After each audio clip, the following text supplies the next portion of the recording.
नमस्कार दोस्तों, बचपन के दिन में आप सभी का हार्दिक स्वागत है। जैसा कि आप सभी लोगों को जानकारी है कि चाहे वो शिक्षा मित्र हो, अनुदेशक हो, सहायक अध्यापक हो या हेड टीचर हो, सभी के लिए जो छुट्टियां हैं वो ऑनलाइन लेना कंपलसरी हो गया है। तो आप सभी लोगों के सामने ये बड़ी दिक्कत आ रही है कि हम अपना रिपोर्टिंग ऑफिसर कैसे चुनें।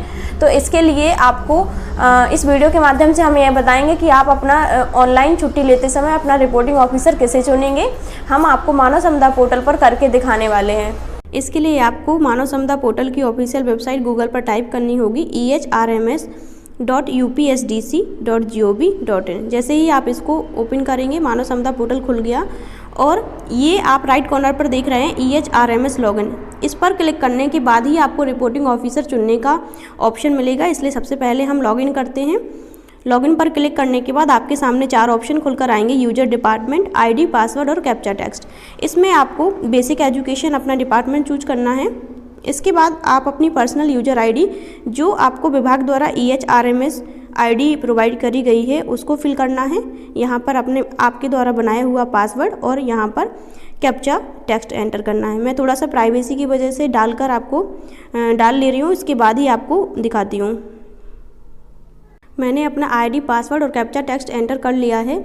अब आप लोगों के सामने लॉगिन करके दिखाऊंगी।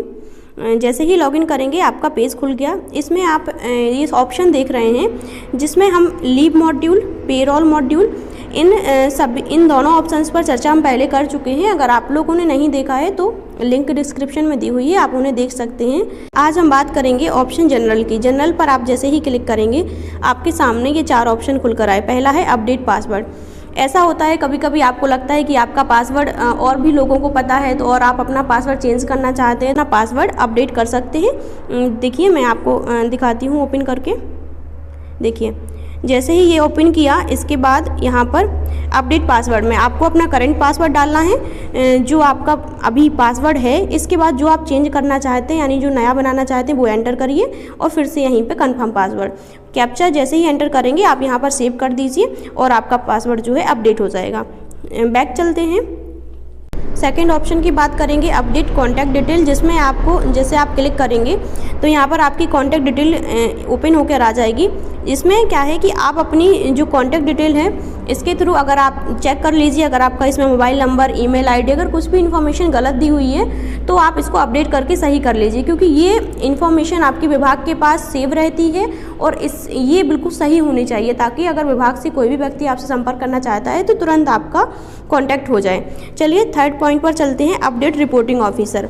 रिपोर्टिंग ऑफिसर आप ये देखिए ओपन करेंगे जैसे ही, रिपोर्टिंग ऑफिसर आप कब और किसे चुनें। सबसे पहली बात तो ये कि आप अपना रिपोर्टिंग ऑफिसर किसे चुनें। अगर आप चाहे वो सहायक अध्यापक हों, शिक्षा मित्र हों, अनुदेशक हों, अगर आप लोगों को कोई भी लीव लेनी है तो अपना रिपोर्टिंग ऑफिसर अपने विद्यालय के हेड मास्टर को या इंचार्ज हेड को चुनना है। चाहे भले ही जो हेड मास्टर हैं उनका प्रमोशन नहीं हुआ है लेकिन वो इंचार्ज के पद पर हैं, तब भी आप उनसे रिपोर्टिंग ऑफिसर के लिए उन्हें चूज कर सकते हैं। तो आप सभी लोगों को जो लीव है अपने रिपोर्टिंग ऑफिसर से लेनी है जिन्होंने अपने विद्यालय के हेड को चुनना है। अब हम बात करेंगे अगर स्कूल के हेड मास्टर की, तो जो हेड टीचर हैं उन्हें अपना रिपोर्टिंग ऑफिसर अपने BEO को चुनना है। जो आपके ब्लॉक एजुकेशन ऑफिसर हैं उनको आप अपना रिपोर्टिंग ऑफिसर चूज करेंगे। अब हम बात करेंगे कि किन्हें रिपोर्टिंग ऑफिसर चूज करने की ज़रूरत पड़ती है और कब कब पड़ती है।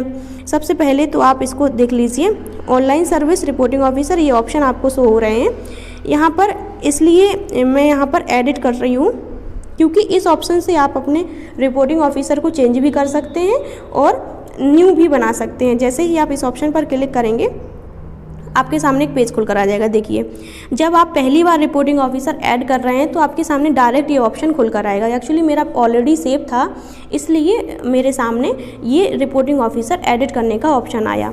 यहाँ पर आपको ऑनलाइन सर्विस में लीव फिल करना है। यहाँ पर रिपोर्टिंग ऑफिसर EHRMS कोड ये आप देख रहे हैं। इसमें आपके पास 2 तरीके हैं जिससे आप रिपोर्टिंग ऑफिसर चूज कर सकते हैं। या तो आपको EHRMS कोड पता हो जिसे आप चूज करना चाहते हैं, या बाय नेम भी यहाँ पर सर्च कर सकते हैं। और जैसे ही आप यहाँ पर EHRMS कोड या उनका नाम सर्च करेंगे यहाँ पर अपडेट कर दीजिए। अपडेट होते ही आपके रिपोर्टिंग ऑफिसर ऐड हो जाएगा। अब बात ये आती है कि आपको इस रिपोर्टिंग ऑफिसर की कब कब ज़रूरत पड़ती है। जब आप विद्यालय से लीव लेना चाहते हैं तब आपको रिपोर्टिंग ऑफिसर की ज़रूरत पड़ती है। जब आप विद्यालय छुट्टी लेने के बाद जब आप पुनः विद्यालय ज्वाइन करना चाहते हैं तब भी आपको रिपोर्टिंग ऑफिसर चुनना होता है। इसके साथ साथ जब अपने विभाग के द्वारा बहुत सारे परफॉर्मेंस इंडिकेटर बनाए गए हैं जिसको भरने के लिए भी आपको रिपोर्टिंग ऑफिसर चूज करना पड़ता है, क्योंकि आपके रिपोर्टिंग ऑफिसर के थ्रू ही आपकी जो इन्फॉर्मेशन है, आपकी जो परफॉर्मेंस इंडिकेटर हैं बीएससी को फॉरवर्ड किए जाएंगे। इसलिए इन सभी पॉइंट के लिए आपको रिपोर्टिंग ऑफिसर चुनने की ज़रूरत पड़ती है। देखिए बैक चलते हैं। इस मॉड्यूल में जितने भी जैसे लीव मॉड्यूल है इस पर वीडियो बना चुके हैं। आपको जो छुट्टी लेनी होती है वो इसी के थ्रू लेनी होती है। इसके बाद पेरोल मॉड्यूल, यहाँ पर आप लोगों को अपनी जो अटेंडेंस है वो लॉक करना बताया हुआ है। और इसमें एक ऑप्शन और बाकी बचा है वो और देख लेते हैं जनरल में। नीचे देखिए last option view uploaded document, यहाँ पर लास्ट ऑप्शन है। देखिए ये बहुत ही इंपॉर्टेंट ऑप्शन है क्योंकि अभी तक विभाग द्वारा बहुत से ऐसे आदेश आ रहे हैं बराबर कि आपको 31 मार्च तक सभी शिक्षकों, शिक्षा मित्र और अनुदेशकों को अपने अर्हता संबंधी सभी डॉक्यूमेंट जो है अपलोड करने हैं।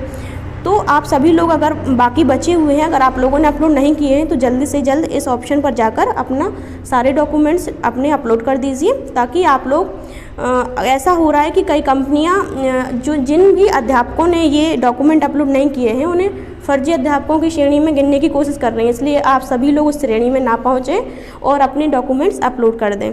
देखिए मैं थोड़ा सा ओपन करके दिखाती हूँ।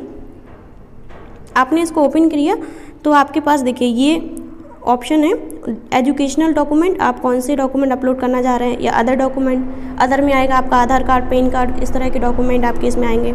डॉक्यूमेंट टाइप यहाँ सेलेक्ट करिए, इशू डेट डालिए, मतलब इससे संबंधित जो भी जानकारी आपसे मांगी जा रही है वो सारी यहाँ पर फिल करिए और इसके बाद यहाँ पर सबमिट कर दीजिए। अगर आप लोग ने ऑलरेडी अपलोड कर दिए हैं और आप चेक करना चाहते हैं कि ऐसा तो नहीं है आपका कोई डॉक्यूमेंट छूट गया है, तो इसके लिए आपको सबसे नीचे देखिए व्यू अपलोडेड डॉक्यूमेंट्स, इस पर क्लिक करना है। इसमें आप सभी अपने अपलोडेड डॉक्यूमेंट देख भी सकते हैं और चेक भी कर सकते हैं कि ऐसा तो नहीं है कोई डॉक्यूमेंट्स आपका धोखे से छूट गया हो। यहाँ पर आप अपना ओपन करके चेक कर लीजिए कि आपने सभी सही जगह डॉक्यूमेंट लगाए हैं। अगर ऐसा नहीं है तो आप डिलीट करके इसको दोबारा भी अपलोड कर सकते हैं। 31 मार्च तक सभी शिक्षकों, शिक्षा मित्र और अनुदेशकों को ये कार्य पूर्ण कर लेना है, ये विभाग द्वारा निर्देश प्राप्त हुआ। चलिए ये सारी डिटेल आपकी रिपोर्टिंग ऑफिसर चूज करने से रिलेटेड और बाकी अपडेट पासवर्ड, डॉक्यूमेंट अपलोड करना, और अगर इन सभी से रिलेटेड आपको कोई भी क्वेरी है तो आप हमें ज़रूर कमेंट करिए, हम आपके सारी क्वेरियों को सॉल्व करने का प्रयास करेंगे। चलिए हमसे जुड़ने के लिए बहुत बहुत धन्यवाद।